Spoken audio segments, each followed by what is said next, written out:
Welcome to the Inspired Path with Lisa Heidle. On this very special episode, we meet author Michael Soria. Michael has been a teacher, curriculum specialist, consultant in the educational system. He's a father and a dog owner, and we are animal lovers here on the Inspired Path. So, in this episode, Michael and I discuss sensory differences. We talk about the 3 hidden senses that we all have. We talk about how regulating the nervous system is key to learning no matter what age we are. And we talk about Matthew, his late son, who informed his latest book, Sensory Smart Classrooms, the essential guide to supporting students with sensory differences. So thank you for joining us, and let's go meet Michael on his inspired path. Michael, welcome to the Inspired Path. Tell us a little bit more about yourself. Well, thanks so much, Lisa, for having me. Thank you for having the Inspired podcast. I think it's a great title, and I can tell you my dog is where is she? She's underneath me right here. So she might make a cameo today. We Um, we we love cameos love here. cameos. I am Michael Soria. I have been in education for 36 years now in a variety of capacities that you talked about. I can tell you that currently, as you said, the book has just been published, but that is a culmination of 36 years of work in the classroom as a consultant, and probably more importantly, Lisa, it's a work of love from my late son Matthew, and he really has taught me more about sensory than I've could ever even imagine knowing. Your son Matthew, who I had the pleasure of knowing when he was younger, and beautiful soul. Love Matthew. Oh, so good. And he passed away. I look at Matthew as 21 years of joy in my life with challenges. I don't care, typical, atypical, a teenager's a teenager. So and everybody in the audience who has had a teen or is a teen, you get it. Yes. Nonverbal, autistic, communicated extremely well. There are different ratings and it's changed over the years, but he was, I would say, more moderate in a lot of areas. I mean, communicate, function pretty well in society, but a lot of it showed up in the sensory challenges he had. We have a lot of different paths in the world: career paths, relationship paths, family paths, and we also have our inspired paths, which are what were our vocations, what we're here to do and share with the world. And so often we don't follow them. So that you're sharing your expertise and not just your professional, but your personal, your lived experiences with the world. If that's uninspiring, I don't know what is. So You know, that's Lisa, I think you've hit upon something that's very important. I wake up every day and I don't feel like I work because my professional and my personal paths have merged. mm. And that really, to me, is culminated in this book. Not everybody gets to say that, but I do. And so I feel blessed really to every day wake up and say, you know what, this is my mission in life and it's my profession. Oh, thank you for saying that. Because I think a lot of people they think you can't have both, that they can't work together. But I also do what I love, and so it can. You can make it happen if you listen to your own intuitive nudges, and also make some sacrifices, take some risks. So bringing up the book, so it's Sensory Smart Classrooms, and I read this book. I've been all over it, of course, preparing. You wrote it for educators, teachers, administrators, parents of children who are neuroatypical, and also highly sensitive people, sensory sensitivities. And we're going to be touching upon that. But I have to tell you, Michael, I love this book. I think it's chock full of information for people who need it.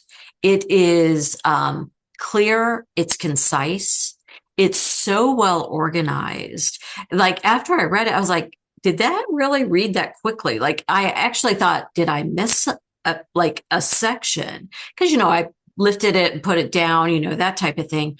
But you've got something, this is a resource that anyone who works with children, anyone who is, a parent of a highly sensitive person or neuroatypical, anyone who knows, and we all do, we all know someone who is, right?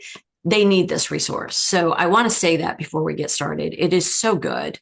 So good. Um, Lisa, thank you that, coming from, I could say author, coming from a fellow author like yourself is high praise.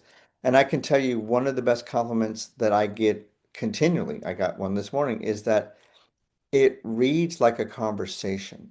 Oh, And there that's was a what lot of intentionality behind that, Lisa, because if you're an educator, the last thing that you want to get immersed in or even have time for is all of the research, in the jargon. I wanted to take that out.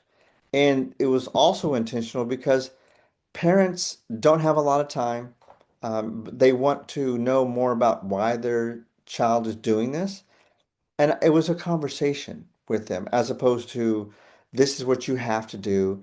I mean, that's a turnoff. So to me, again, Lisa, coming from a fellow author, high, high praise, and I thank you for that. Oh, well, thank you. And it does feel like a conversation. And I have no doubt this is due to your years of experience as, an educator, a consultant, a public speaker. I know that you go into schools and work with the teachers in group settings and one-on-one. And you also have lived experience of a parent of a neuroatypical child. That's also very important information. Yeah. Very true. And when after I do a workshop or a training and I feel really good about it, I tell those participants, I'm only as good, my presentations are only as good as your interactiveness and you sharing, right?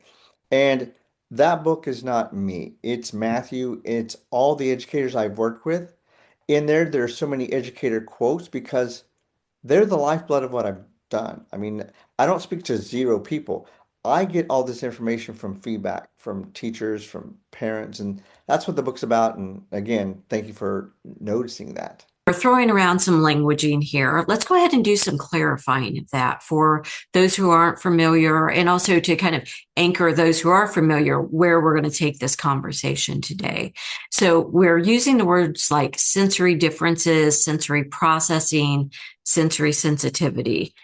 Can you just give us in a nutshell what those are?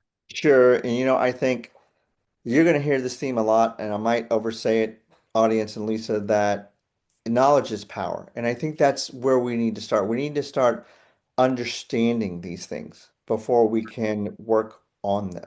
Okay. And so when you talk about sensory processing, in its simplest terms, it's how the brain responds to its environment and especially how our senses react to that environment. So sensory processing is we look at our lights around us and how do we respond to those lights? How do we respond to crowds? So that's all of our environment. And then what happens after that is then we talk about sensory differences. And to me, Lisa, the best place to start is in the car because there in the first chapter I talk about Matthew's car rides.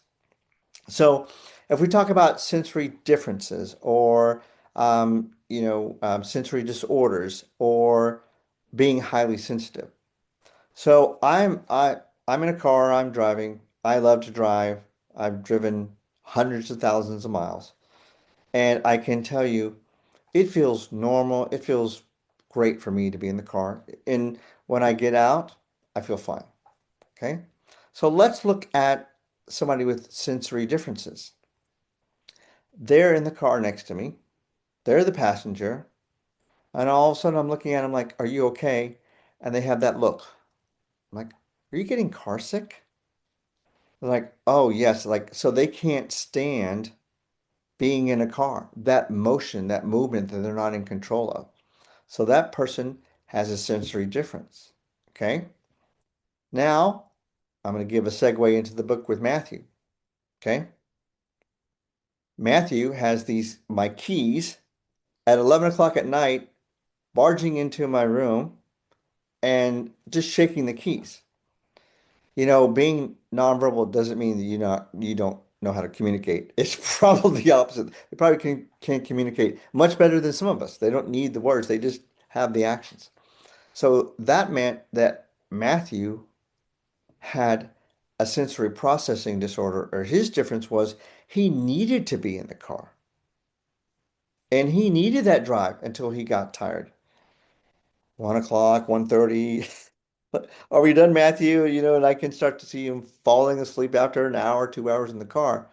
So he has another sensory processing difference. So we can't say that there's only one way that you have a difference. You can have an underreactivity or a hyperreactivity to it. The book, we talk about how many senses we have, and we were mostly taught five. And when Matthew was growing up, I'm like, this is interesting. So I did a lot more research into the senses, and now it's becoming more common knowledge that we have at least eight senses. And the three senses that we call them the hidden senses when I do my talks, and it's in the book. Those are the senses usually that are the biggest challenges. And one of them is vestibular, and that's that motion, that movement. And the car ride is a perfect example. So there's a vestibular challenge. The next one is proprioceptive. Have you ever had, Lisa, somebody who gets up right into your face and looks at you or gives you a hug that's like a really, really big hug? That is a proprioception challenge. They do not know body awareness. That's a body awareness issue. Some of these people are called clumsy. And so that's another thing that I noticed in Matthew, that he would like give me this hug and I felt like, oh my gosh, I need to like pry him off but he didn't know.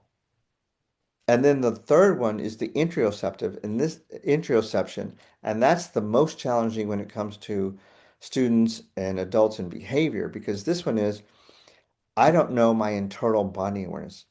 I don't Mhm. know when I'm tired. So I just keep going and going and going until I am so exhausted and I pass out. So that was that whole thing with Matthew. Matthew, it's 11 o'clock. You're a young man or a 5-year-old. Why are you not asleep? Every other person's asleep. And I didn't understand the why, Lisa. And I Mhm. think if we were to get into the book, it answers a lot of the whys. Yeah. And I think, that really, Matthew taught me all of those things. And I was working in education and in special education before, but that's when I really started doing my deep dive into what is going on with my son. And Mm. it led to the book. Yeah. Which I love that, because that's that, we can have these lessons in our lives and experiences. And if we're not paying attention and we're not open to what can I learn from this? And that's really the difference between a growth mindset and a limited mindset, right? Like, what is this here to teach me? And then you can follow that and create something. And it only benefited Matthew, you know, I have no doubt about that. I know that you're dedicated to Matthew. His mother is dedicated to his growth and his learning and his well-being. Wow. I mean, isn't that really what we're all looking for our children and for as a village for children? Yeah. Lisa, the growth mindset is to me is instrumental in how we look at education, how we look at relationships, how we look at our whatever we do for our career. Because if we had that fixed mindset, the book never happens. I'm thinking Matthew couldn't accomplish anything, and we just accept.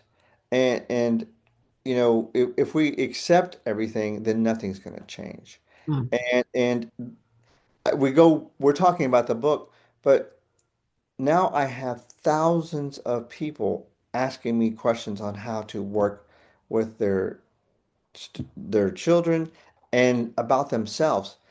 And that never would have happened if I didn't have that growth mindset of like, okay, we got this. What are we going to do? Yep. Oh, so good. I love that. And I hope that people are hearing that because a growth mindset, even if we have been in a fixed or limited mindset for most of our lives, we can shift it by I wonder what if, what is this showing me? Let's talk about sensory differences in neuroatypical or highly sensitive children. Like, what are we seeing there with some of them? So, as an example, like, how do they show in a classroom? Or a birthday party or a family gathering? Like, can you kind of paint a picture there for us on that? I can paint a very good picture for you, Lisa. And now I'm going to get into me. So, been in classrooms my whole life, I do a lot of traveling, and the older and older that I get, if I walk into a classroom and there's clutter, I start feeling at first anxious and then agitated. Now, listeners, those of you who are watching the podcast, this background is my whole house. Maybe if you looked into my drawers, maybe they're organized perfectly. And, we talk about Matthew, being an autistic person. A lot of people talk about, Matthew and having OCD tendencies.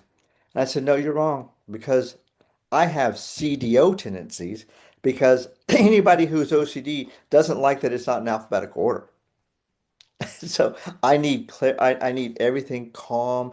And in my environment, in my house, people say, it doesn't feel lived in. And I'm like, well, for me, it feels calm.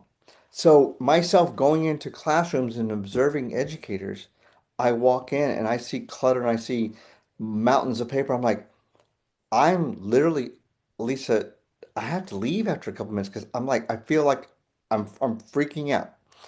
And that's me, a person who is generally neurotypical with a lot of strategies that I have to self-regulate.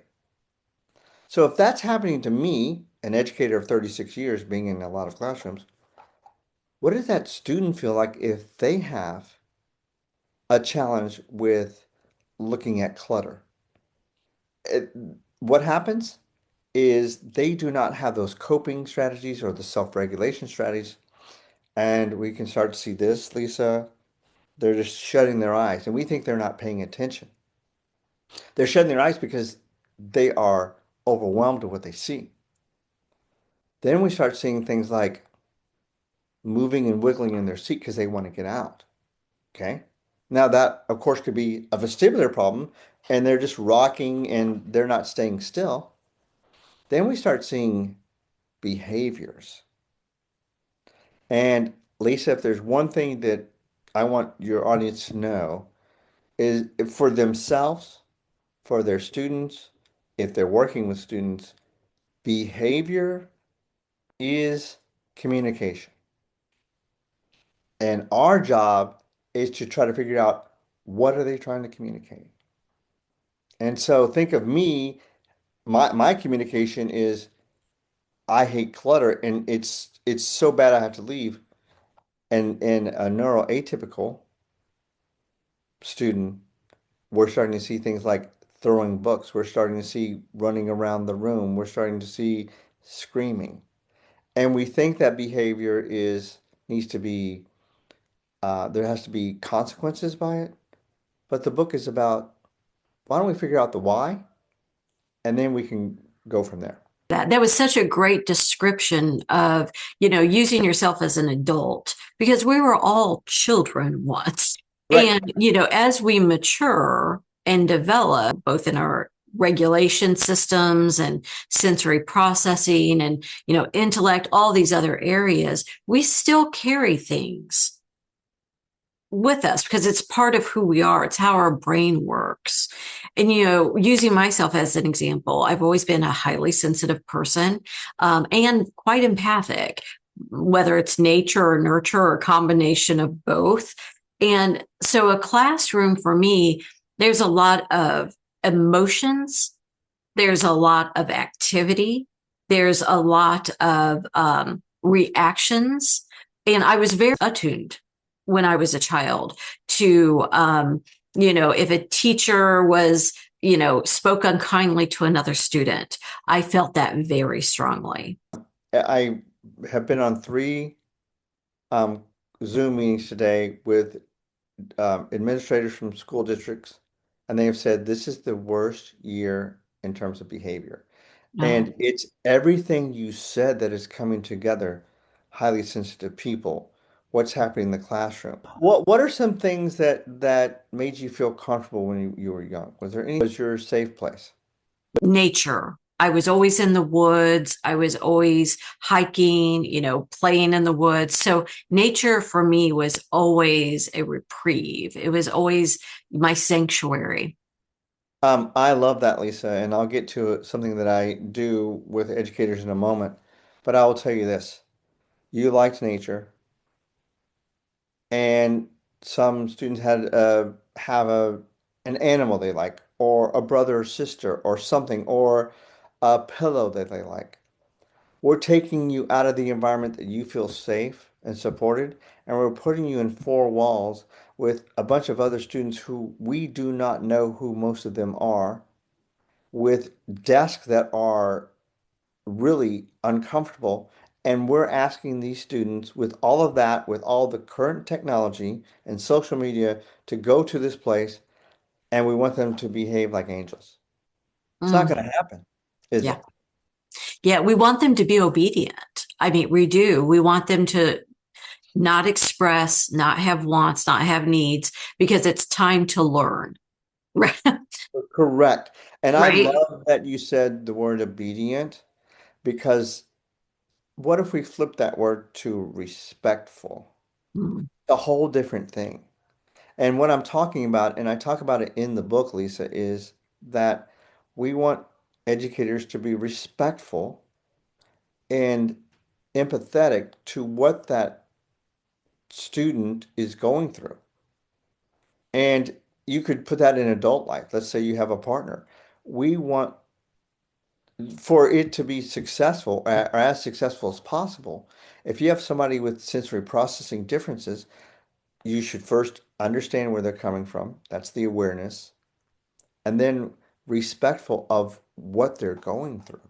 mm, And that is when we start seeing that growth mindset happen. so good. So, would you say, from your years of experience, that the majority of children in a school system, both neurotypical and neuroatypical, um, are dysregulated? That's a great question, Lisa. And I can tell you just with the research in the book, I was very cognizant to find the research from the past 5 years uh, to guide me upon where to take the book from, an educational foundation perspective. And I can tell you that at least 90% of people on the autism spectrum, I would guess 98 to 99, have sensory processing differences. We know the research is telling us that at least 50% of everybody with ADHD has a sensory processing disorder. And I feel like it's Lay's potato chips, Lisa. You don't have just one disorder. It's multi-categorical. Okay. We do also know the most current research, it was 5 to 16% of all people on this planet have sensory processing differences. The latest research is saying 20. So the answer is, yeah, and the answer is, Lisa, to your question is almost everybody has some sort of dysregulation, whether it is an actual disorder or a difference. See, I have sensory processing differences. Okay. Mhm, Clutter should not bother me I should be able to be okay with it, but I'm not okay with it. So mhm, Lisa, the answer to your question is I would say almost every single person has dysregulation issues, but sometimes it's masked because we have the tools to self-regulate. And that's the big difference. The book talks a lot about the students who do not, but there's still a lot of who do not have that self-regulation, but there's still people with sensory processing differences. They just mask it better or have some tools to be yeah. quiet. Well, we're trained to do it. We don't know what other people experience inside their body. Correct. We assume they're feeling the same things that we are. And so if we think they're feeling the same things we are and they're not showing it, we're trained to do the same thing, right? And so Absolutely. it makes perfect sense that we are masking, and not showing these struggles that we're having. And that's why, I worked with children for many years, and, the parent would say, well, the teacher said they're fine at school. And as soon as they get in the car or they come home, they start crying or they throw tantrums. It's like, because they're like a teapot, they have been holding that in literally all day, and you're their safe place. Of course the kettle's going to blow. Of course it's going to blow. And so is that what you mean by like dysregulated, that type of thing, masking? Absolutely, Lisa. And in my talks, anytime that there's a transition for any human being is the possibility of that dysregulation to show. And what is the biggest transitions of the day for students? I'll tell you, getting dropped off at school. They're happy in the car, and I would bet you if they have a sensory processing disorder or they cannot self-regulate, they're crying on the out of the car. These are the students who don't want to leave the car. Huge transition. So then they get there and they're doing okay. Then we have either transition to different classes of students they don't know, or before lunch and after lunch, huge trigger points. And then the one you said, the leaving school and getting in the car. So you're absolutely right, Lisa. I mean, those are the points in the day, and I talk about in the book what strategies there are to help that. Okay? Awareness is part one, but then what do we do now that we know that, right? And you're absolutely right. And so maybe it depends upon the challenge. But first thing is, let that student have a little time. I mean, they need it. You are right, Lisa. They are the safe place. Okay. But then there's some strategy to do afterwards, having a conversation about what is it, right? What is it that you have these big feelings? Talk to me about the big feelings, right? But to stop it or to not think it happened, I mean, that's really not going to be that's that fixed mindset. It doesn't work. So we're talking about children, but many adults have dysregulated nervous systems as well. And to me, if you're dysregulated and you're trying to calm yourself, or you're, trying to do other things to, like, well, I'm going to, read a lot of books, or with a child, I'm going to try to talk to the child and reason with them. That's like putting a band-aid on like a gaping wound. You have Oh, to regulate the nervous system first. Nothing else is going to stick until you get that nervous system calmed down. So, how do you do that with a child? well, great question. And it's the same way with a child, with a teen, an adult, anybody. Here are the things that I have used that have been very effective. Uh, Everybody just turned 60 on New Year's Eve, and it took me a long time to learn this. Meditation is awesome. I'll tell you a quick story about a meditation. There were delays and delays and delays in the Atlanta airport. I fly often. And I said, you know what? I've been meditating for a year, and I'm going to sit there in the middle of the Atlanta airport, put my headphones on, and meditate for 10 minutes. Close my eyes. I got up, and two things happened. I was so calm. I didn't have control of when the plane was going to leave, but my nervous system became regulated. I felt at peace. And then, Lisa, the funny part of the story was a minute later, they started announcing boarding. and we were taking off, and the gentleman next to me said, "Why didn't you meditate 2 hours ago?" But it's true. But meditation and breathing techniques, it is the way yoga and all of that, that's real. So you can call it meditation, you can call it yoga, you can call it breathing. You can call it whatever you want, but to slow down your nervous system. So perfect. I worked with kids many years ago and in an after school environment. And I was always trying to come up with fun things that they might want to try that they hadn't been introduced to. And so I'm like, I'm going to do some yoga sessions with them. And we had like 40 kids, like they were showing up for this and they wanted it. And they started doing yoga. And then we started doing some meditation at the end. And then they wanted to come for meditation. And then these, 10, 11, 12 year olds would come in. And the first thing that they would do is go sit in a corner and meditate. And that was not like, oh, here's why you have to do it because, here's the yogi practice or whatever. It resonated with them. It felt good in their bodies. And so I think taking what you just said about your practice to a 3 year old, 4 year old, 5 year old, I highly recommend that. It's quiet time, right? I love that. And I think in today's society, Lisa, we don't get enough quiet time. Yeah. We're answering cell phones, we're answering emails, and that quiet time is essential. I'm going to give you an activity that I do with the adults that I find quite fascinating. My PowerPoint, I say, what is your safe space, your happy place? And I get a lot of different answers. I'll give you mine is the beach. I say, great. So what can we do if you're, how do you feel at the beach? And my answer would be calm. The world around me slows down. We talked about that.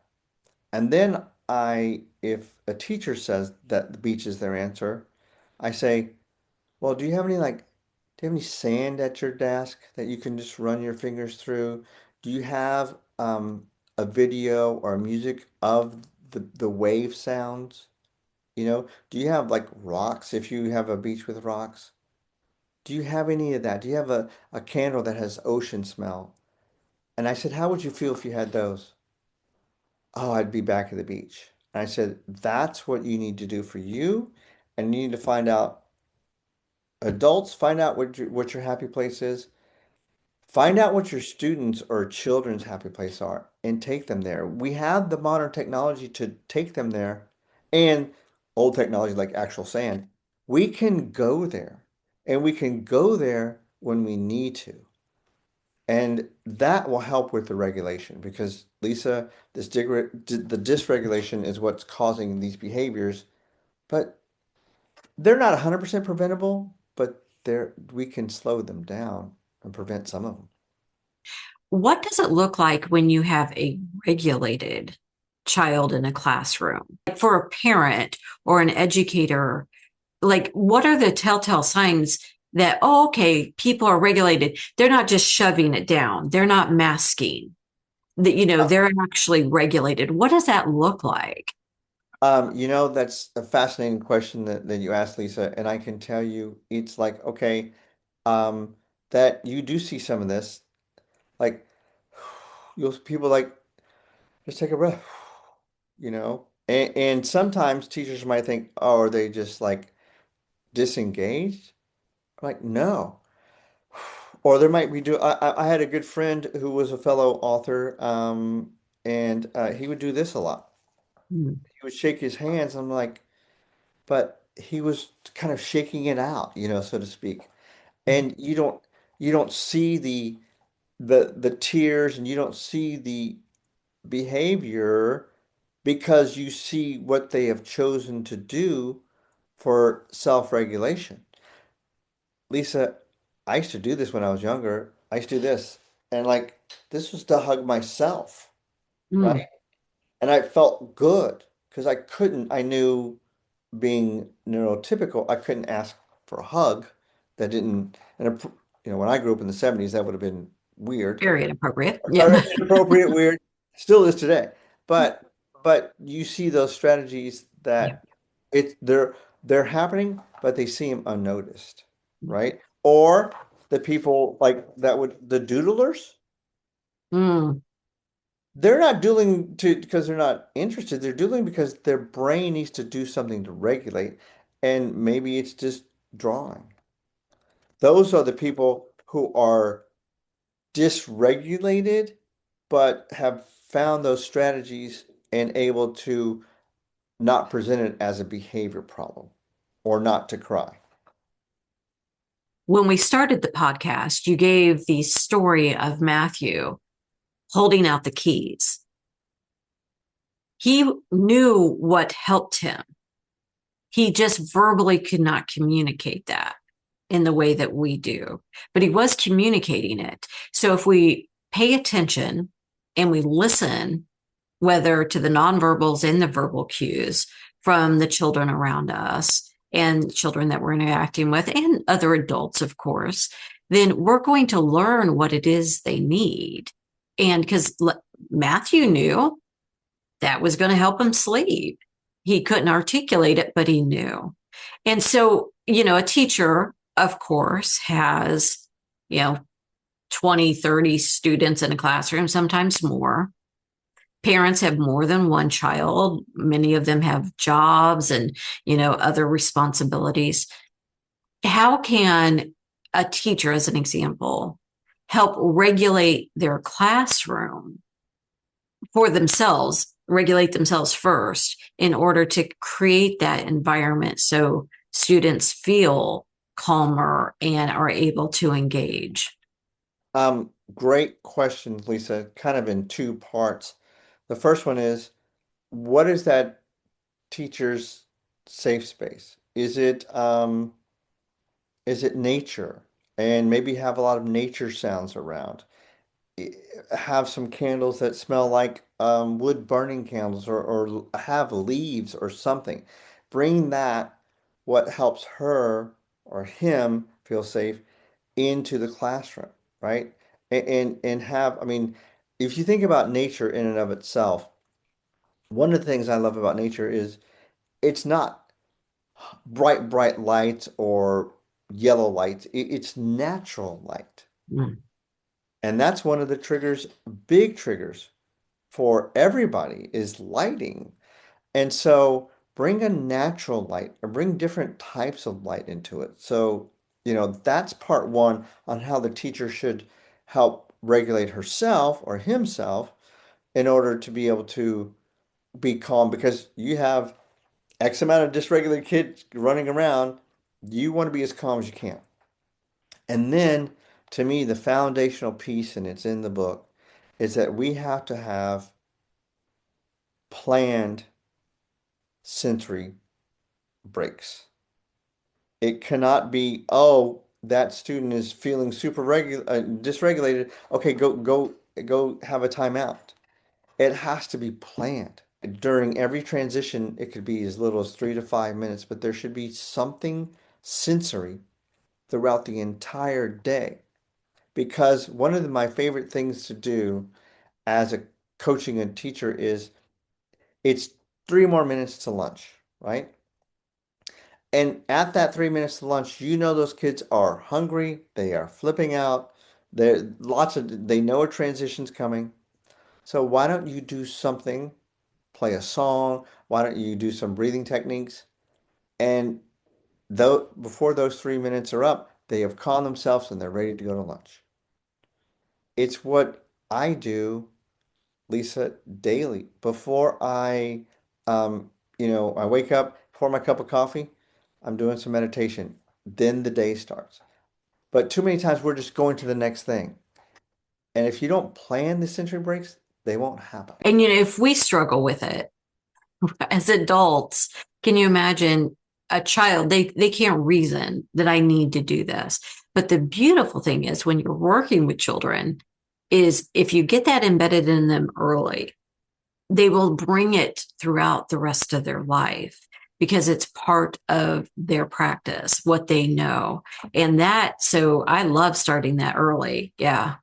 It's very important. I mean, but it seems like we do it a little bit in circle time when in early learning, and then we get to elementary, we forget everything that we learned as toddlers in early learning that was effective.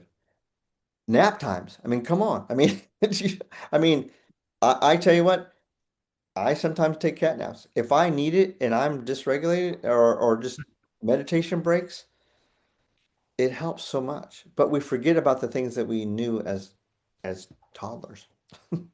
So with the work that you do, if you could like create the perfect classroom environment, both neuroatypical and neurotypical kids in it, and you know, fourth and fifth graders, like can you give me an idea what that classroom would look like for you?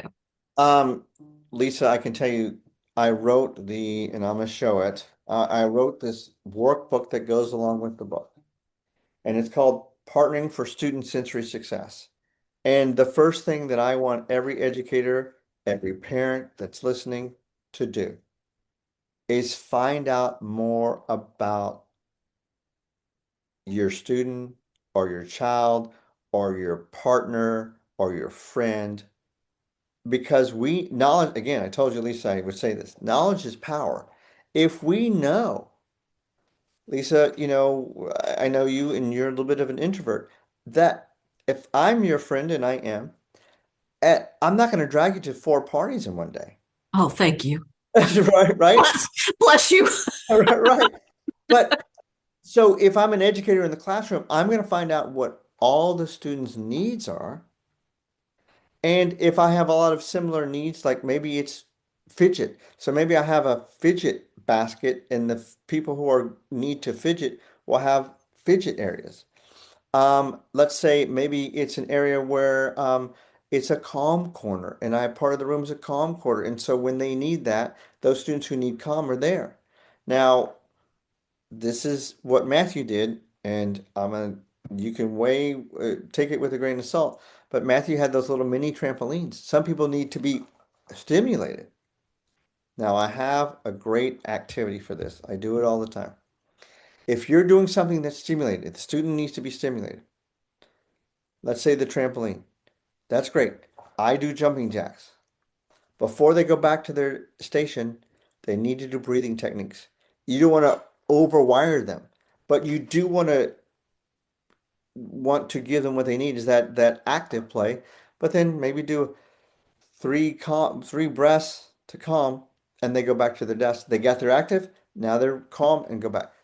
Do not have them do a bunch of active stuff and then expect them to sit back in their chair and participate. Yep. So really, Lisa, it goes back to finding out the needs of the individual child. I talk about this a lot. In special education, we have IEPs, which are individualized education plans. If we were truly to succeed as a country with our educational system, everybody should have their own individualized education plan. Mm. Oh, give me a minute. Yes. Why would you not? Because Then we always think that these kids are outliers. But what if we started looking at every child as an individual instead of a grouping with outliers? because our educational system is built to maintain norms. And if you think about this, the best companies in the world, there's a lot of individuality within those organizations. Hmm. Well, and being highly intelligent is an outlier as well.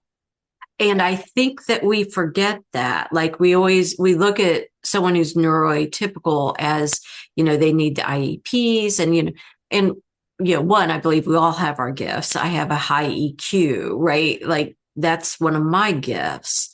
And, no one really encouraged that when I was in school.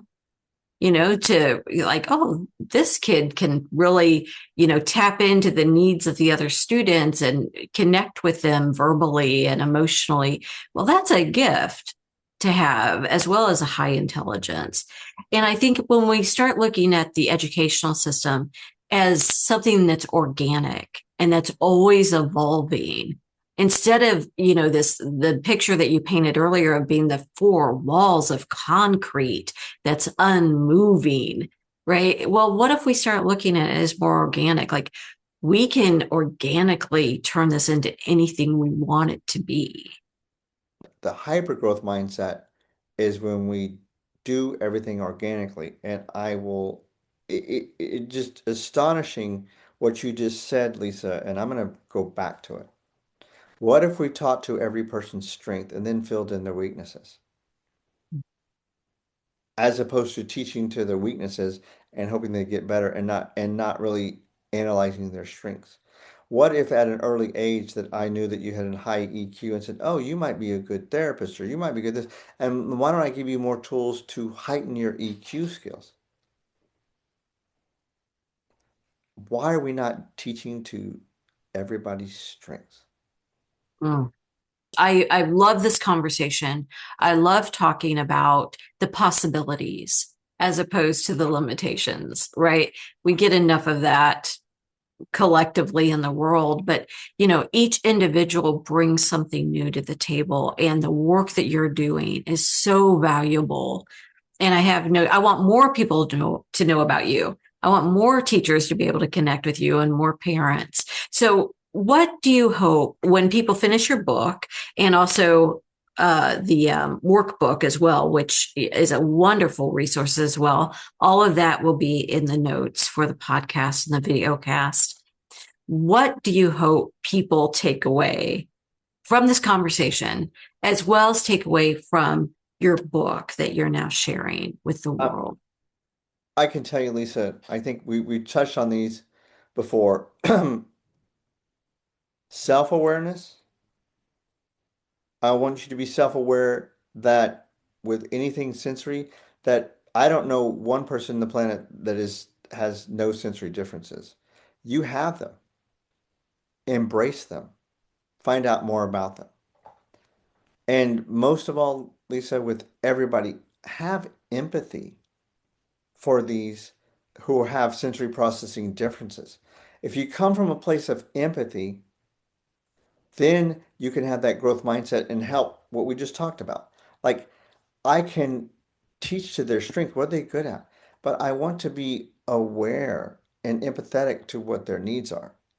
And I think the book, it, it's the start of everything. When I do trainings and it's all over and sometimes I get applause, and I said I want this to be the beginning of the next chapter. This is not you learned it and throw it away. And I loved what you said at the beginning, Lisa, like you're going back to it. Like it reads to where, oh, I can always go back and look at that as a tool. Look at the book as a tool to help yourself, to help those students who are struggling, and have just empathy for everybody around you. That's so good. And I agree with you. I think it's the beginning of the conversation. That's reading this book. It tells people where to look to redefine what's going on. Like you said, what if instead of they're a bad kid, they're just unable to communicate? What if your goal is to find out what they're trying to say? Lisa, in my trainings, I do this activity, and at the end of it, I say, repeat after me. It's not their fault most of the time. Because Dot, because dot, they dot, most of the yeah, time. because their nervous system is not able to control it. So it's not their fault. Their nervous system can't process it. Yeah. And if we understand that and we work with their nervous system and also teaching to their strengths and what they like, you have less behavior and you have a more well-rounded person that will enter society with opportunities as opposed to closed doors. Well, it isn't that our goal in life is to be seen.